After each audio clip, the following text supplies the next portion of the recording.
Hey y'all.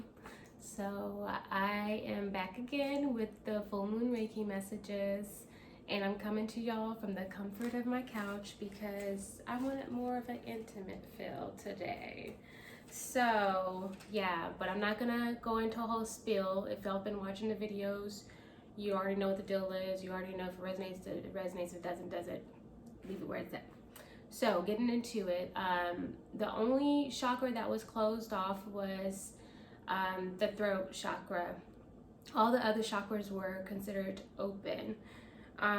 So with the crown chakra, what I originally got was you feel like you have no control. Like you feel like at this point it's kind of very tied in with last month's full moon Reiki. Like talking about how you're like relinquishing control and you're only trying to do what God wants you to do.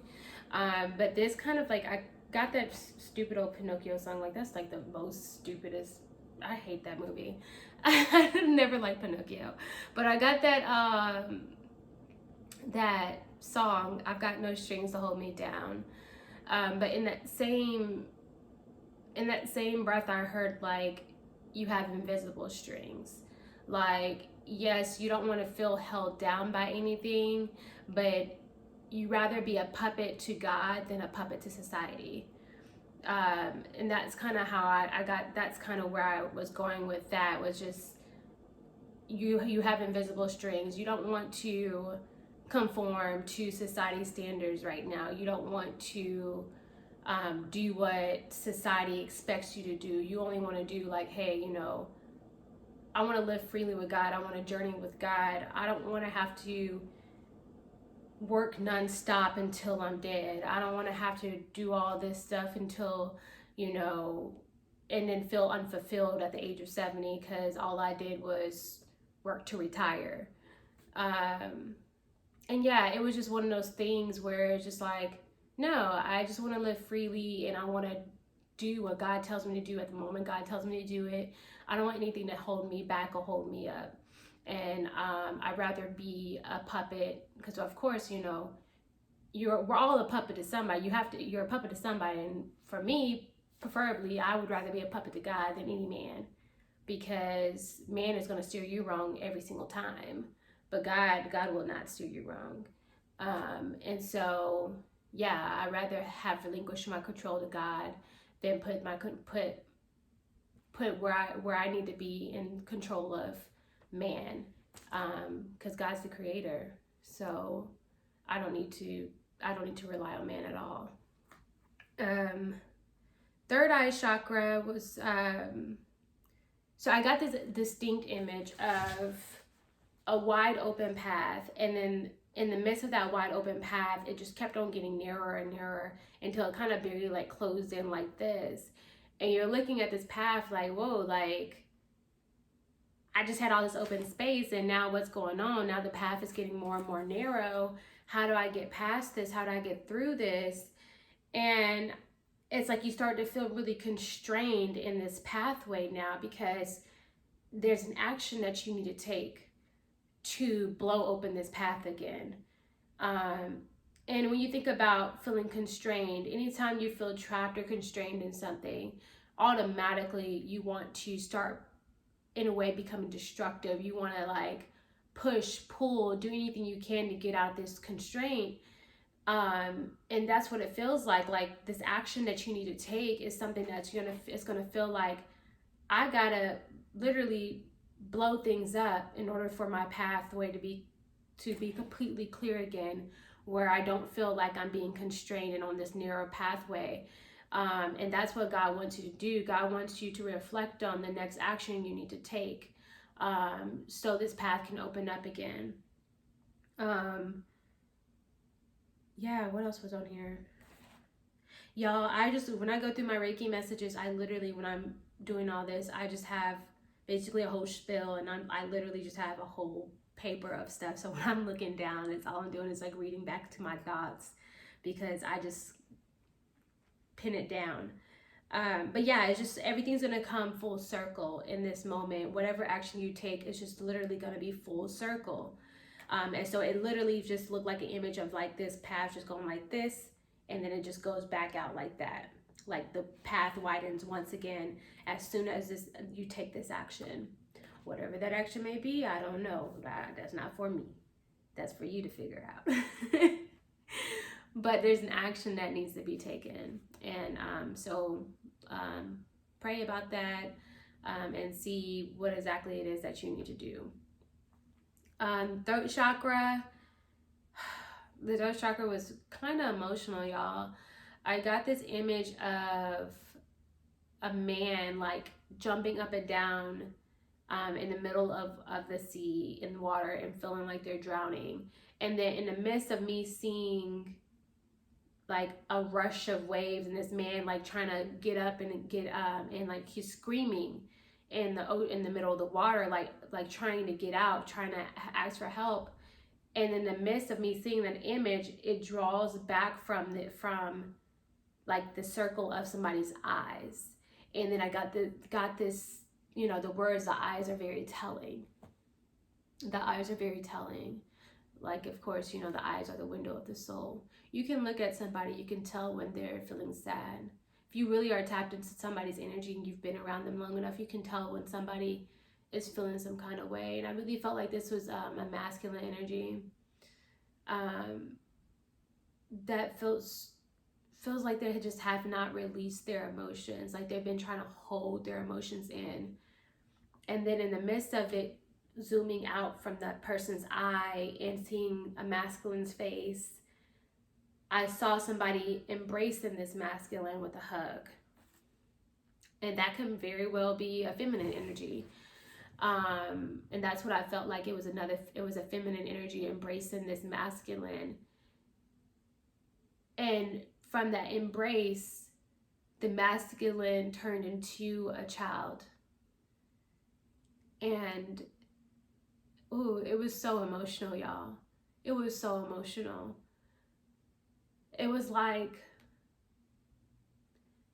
I'm trying not to cry on camera because I'm really feeling back. I'm getting back into the energy again because it took me out. It really just felt like the embrace of that feminine really triggered this masculine. Really triggers this masculine. And not just triggering in an unhealthy way, but triggering in the best way possible. And making this masculine reflect on things that they still need to work on. They reflect on, you know, this person felt, you don't realize how, if you are the feminine in this, you don't realize how nurturing you are to this person's soul.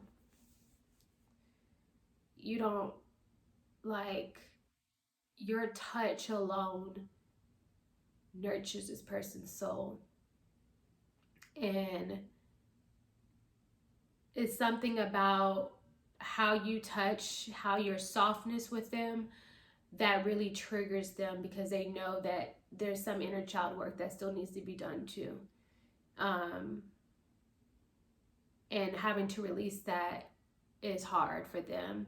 Having to truly say, and I think back to, I'm thinking about Black men in general, how they grow up and they're told to be strong. They're told, you know, don't cry, don't showcase your emotions. You need to be strong. You're a little boy. You don't do that.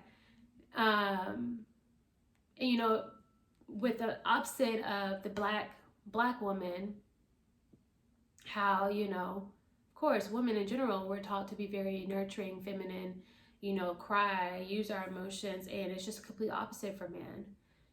And it's hard for this person to release those emotions because they've never been taught how to do so, and they were never told it was okay to do so. And that's a hard concept for this person to grasp. And it's like they want to do it, and they want to just fully release, fully cry, and they feel safe in your energy. They do. They feel safe in your energy. But it's still a hard concept for them to grasp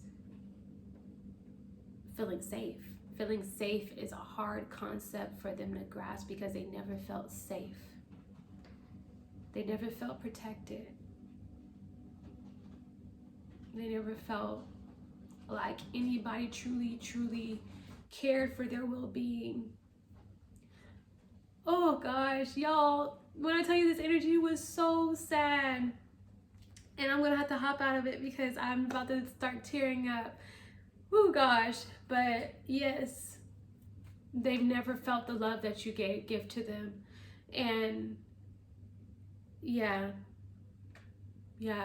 be gentle with this person, y'all. Be gentle with them. Be gentle, because they need it. And you know, sometimes that's hard to do. That's hard to do, especially when you feel like somebody's pushing you away. It's hard to be gentle. But sometimes people just need that extra gentleness to really push them to get to that point where they feel safe again, because they never knew what safe was. So yeah. Heart chakra.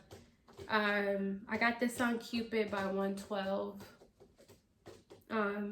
And of course I saw like an image of like somebody being hit with the love bug. That's what it was.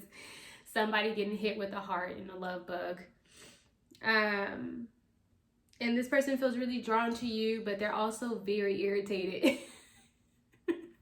Like, it's always very laughable because they are very irritated by the fact that they feel so drawn to you, because they're like, oh, like,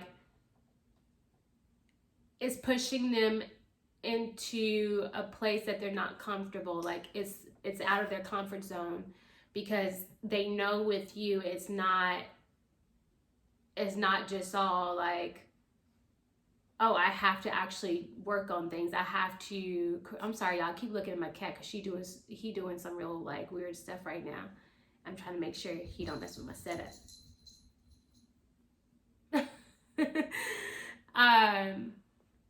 But yeah, where was I at?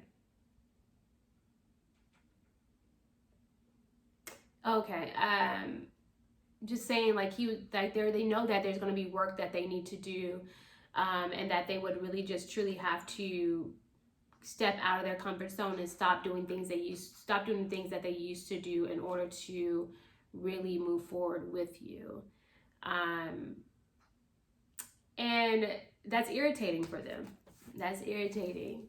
Some of the reason why that they're holding back is simply pride and ego, and they realize, like, okay, I gotta walk over here, and it's like almost like a stomping walk. Like, I gotta release pride and ego, because I can't believe, like, I really wanna be with this person. I really love this person, and I realize I can't love pride and ego, like, they can't coexist together. You can't say you love somebody and then in the same like sentence, like, you can't have pride and ego in the mix. It doesn't work. It doesn't work that way. It won't ever thrive. Love can never thrive in that environment. On both sides, masculine, feminine, you can't expect for a relationship to fully bloom if you consistently are blocked by your pride. If you're consistently blocked by your ego, you're going to have to learn to get up out of that. You're going to have to learn to get up out of that. At some point, somebody's going to push you to get up out of that, because you're going to be like, okay, this is the love that's meant for me. This is the love that I'm being blessed with. God and your ancestors are blessing you with a special love just for you. And yeah, you're going to have to work through some things to really, really, truly have it. And it's up to you if you want to do that or if you want to miss out on your blessing. So, solar plexus, I got the little notion, like, it's the same test, but you have different capabilities. Like, stop comparing yourself or comparing your race to somebody else. And I thought of, like, there was like a meme, I forgot how the meme went, but it was like, There was like different animals, I want to say, and then like it was like, okay, to test this, climb a tree, and there's only, you know, one monkey there. It's like, of course a monkey could climb a tree, but we're all different animals. I can't climb the tree. So I automatically failed the test. Like, what? Like, that's not fair. That's not utilizing my capabilities. That's just utilizing the monkey's capabilities. They're naturally able to do that. I can't do that. And it's like a monkey could climb a tree, but a turtle can't. And so what I got from that is tap into your strengths and not your weaknesses. Stop highlighting the things that you don't know how to do. Stop highlighting the things that you can't do. And it's not that you can't necessarily do it, it's just maybe not your strong suit. And that's okay. Everybody has something that they're not particularly strong at, but you highlight the stuff that you are really great at, and you utilize those strengths to get you to where you need to be. So yeah, and plus on top of that, you can always spin a negative into a positive. Okay, somebody calls you lazy, you can, okay, and I just know how to relax. Do you know how to relax? 24/7?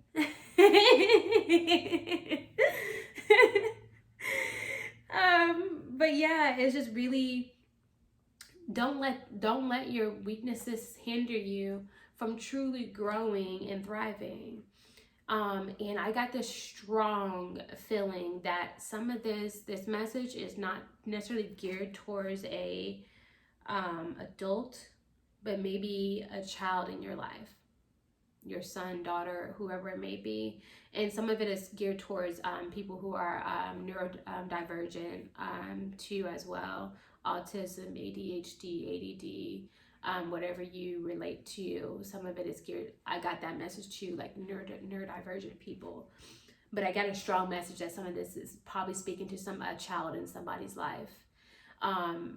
And that child may feel like they're not up to par with other kids their age, or they may feel like, you know, they're looking at other kids and what they can do and saying, hey, I don't know how to do that, so is there something wrong with me? Please, there's somebody's child needs life spoken into them heavily right now. Heavily. Somebody's child needs life spoken into them. And yeah, make their quirks beautiful. I got that. Make your child's quirks beautiful. The things that you feel like people would pick on them for, make them the most beautiful thing about them. I mean, kids are mean these days. Definitely. Like, I've worked with kids plenty of years, and kids are bullies. But when you really make your child feel as if like nothing anybody can say can get them down, it's a powerful child. One thing I do with my daughter is every morning we say affirmations on her way to school. She's the minority in her class. She's in a mixed class with a bunch of white people, some, you know, Indian Americans and stuff like that, but she's definitely like I think there's like 2 black kids in her class. And so we say affirmations every morning. I'm like, I love my beautiful brown skin. I'm grateful for everything I have. I speak kind to myself and others. Today is going to be an amazing day. Like she reminds me if we forget about these affirmations. But those are things that I intentionally make sure to speak with her each morning. And I've been doing this since she was, old enough to speak, really. Because I wish it would have been done for me.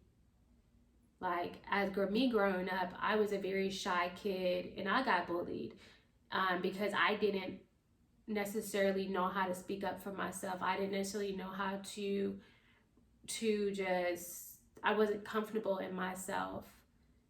And so, yeah, I didn't want that for Parker, my daughter. And so I make sure to create a strong little woman. and not necessarily, you know, she doesn't have to always be strong. I don't necessarily like to token Black women as strong, because no, we're always strong. No, it's time to be soft. But yeah, just to really speak into your child, y'all. If this is, you feel like this message is for your kiddo, really speak life into them. Really speak life into them.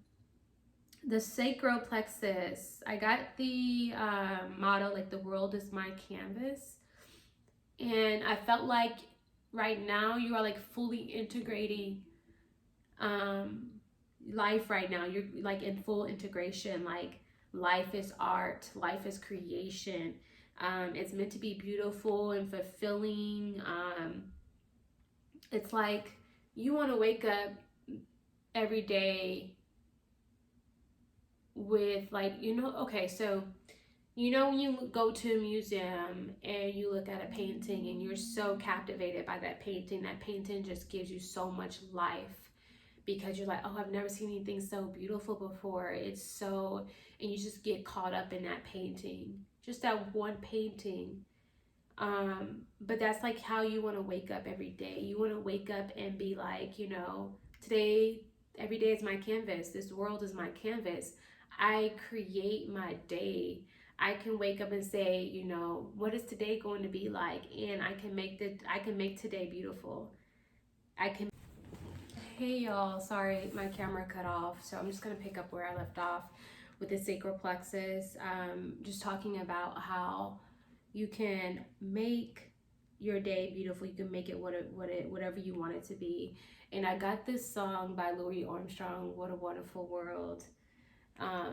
And as I feel like that's exactly how you're approaching life right now. You just feel the beauty all around you. And you know that each day is another day for you to really capture that beauty. So yeah, it was really beautiful energy. Root chakra. I feel like some of you have been in solitude, plant your feet again.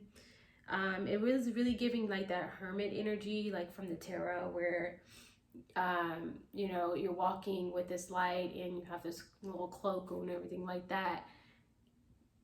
Excuse me. And yeah, it was just like you going within, because you feel like, you know, this is going to allow me to truly elevate my consciousness right now. And that's what you needed to do, was elevate your consciousness, and go within, so you can seek to understand yourself more before you try to understand anybody else outside of you. So a lot of you are like kind of really just like, you know, you're feeling lighter at the moment because you're going through that shadow work. You're working on yourself. You're addressing the things that you need to address. And what I got from this, for some reason in the background, I just really felt this kind of this negative energy that's on you as well. Like, you may have somebody in your life that is seeing you trying to work through this, but is also trying to remind you of who you used to be, and consistently trying to talk down on your journey you're taking right now, your journey to God, your journey of just awakening your consciousness. And whoever this person is knows an old version of you, and they're stuck on that old version of you. So them seeing you in this new light, it irritates them. But it's also reflecting back on them the work that they need to do. And that's where the irritation comes in. The 222 was on the clock when I said this. So yeah, it's actually just really reflecting on, which means you're on the right path. Side note. So whoever this negative energy is in your life, they're so stuck on this old version of you that as soon as you drop this cloak of darkness that you were so stuck in, and you start walking into your light being, your light just reflects everything that they still need to work on. And that's where they're truly irritated by, because they still have shadow work to do. And you've taken time to go, you've gone into solitude, you've taken time to try to really do the work. And this person doesn't understand it. They're like, oh, okay, so you high and mighty now? Maybe the person actually said those words to you. I don't know. But that's how they feel, like, oh, you high and mighty, you think you better and stuff like that, or you think that, just because, you talk different, you walk different, like all 3:33 was on the clock, like, all the things you did in the past, that's not gonna follow you, like, you're not gonna catch karma, like, you're not gonna do this person's just extremely negative, and talks down on you every second they can get, because they're just so irritated with your journey, that the journey you're on right now. And don't allow anybody to talk down on you and your journey. That has everything to do with them and nothing to do with you. And that's how you need to look at it. Because they just want to make you feel ashamed. But here's the thing. When you go through your own shadow work, when you face your shadow and you face your darkness, there is absolutely nothing and nothing no one can say to you to make you feel ashamed for what you've been through, make you feel ashamed for where you used to be. Because when you actually work through something, you can proudly come up to somebody and say, I've been here, I've done this, I went through this, I did this, and guess where I am now? Guess where I'm standing now? You have no problem addressing the things in the past and all the things that you did in the past, because guess what? I no longer live there. That's the past. It's the past for a reason. This is the future moment. And in my future moment, I'm creating a better life for myself. And I realized that in order for me to do that, I needed to heal these wounds. Now, if you want to stay over there in your past self, and you want to sit here and always bring up all the things that I used to do, all the things that I used to do to you, anything like that, then that's you. But I am no longer going to feel guilt and shame about that, because I've worked through that, and I know that's no longer who I am. You cannot continuously try to attach me to a version of myself that I am no longer living in. It's not how life works. Don't allow anybody to keep trying to attach you to a version that you're no longer in. And then I got the Bible verse, 1 John chapter 1, verse 7. But if we walk in the light as he is in the light, we have fellowship with one another, and the blood of Jesus Christ, his son, cleanses us from all sin. So yeah, it was literally just like, you're walking into your light. You're walking into your light being, and you're choosing to walk this path with God. And whoever this negative... Y'all, when I tell you my phone is real life doing me dirty today, it's doing me dirty today. Why does it keep cutting off? Does this message not need to come out? Is somebody trying to keep this message from coming out? I don't know. But I'm going to get to it because the message is coming out anyways. Okay. But yes, I was talking about the scripture.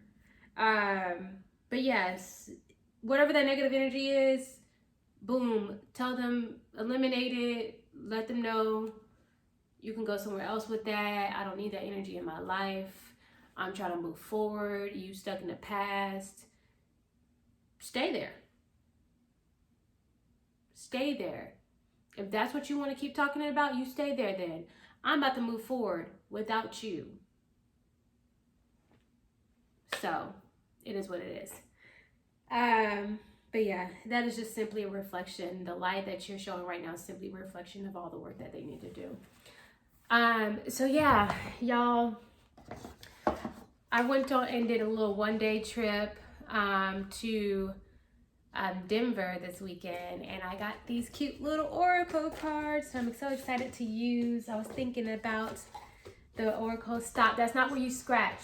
Teddy. Y'all, I'm sorry.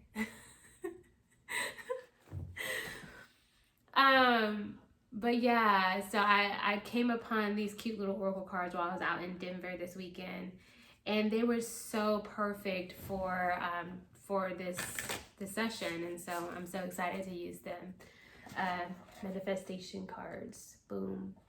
But yeah, we're gonna get these new cards in. Those were the chakra messages. Of course, if you feel, yeah, my phone has never gave me this much issues.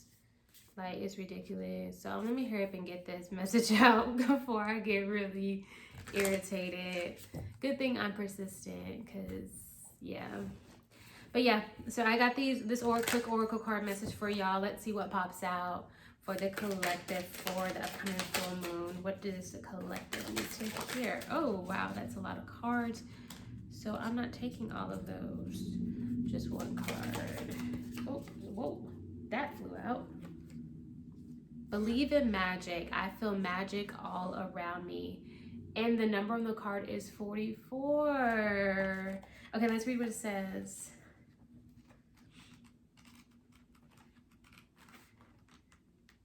Okay.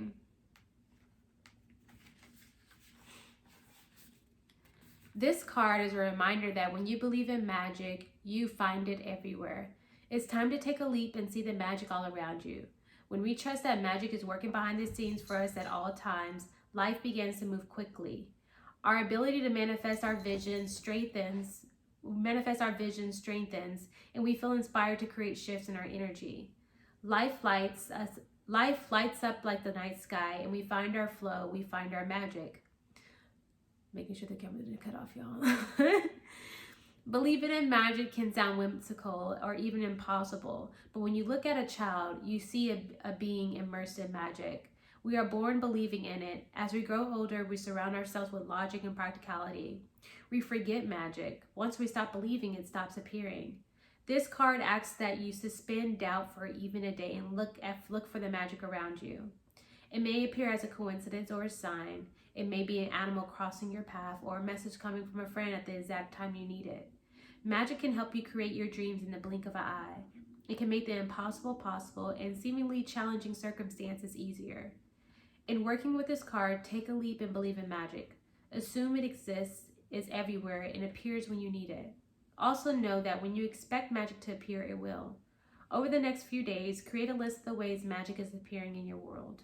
What is reminding you that magic is real?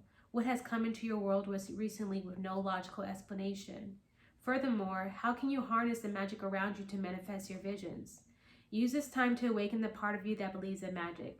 If you have children in your life, spend some time with them and allow them to teach you about magic.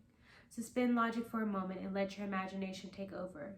Believe in a world where magic exists. I feel magic all around me. I love that, because I really feel like that's what this message is all about.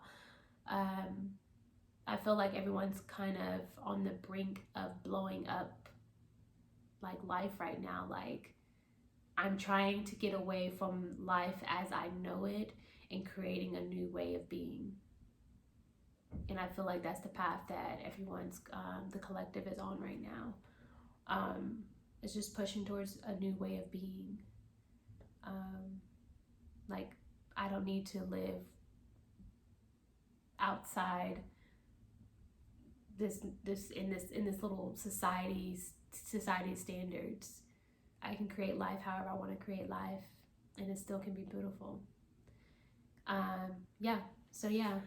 Definitely, if you have children around you, look at them and allow them to help guide you and create a magic around you, because children, I mean, they just have this lust for life that hasn't been tempered with, and they just believe that anything is possible. And before you know, life beats them down into adulthood.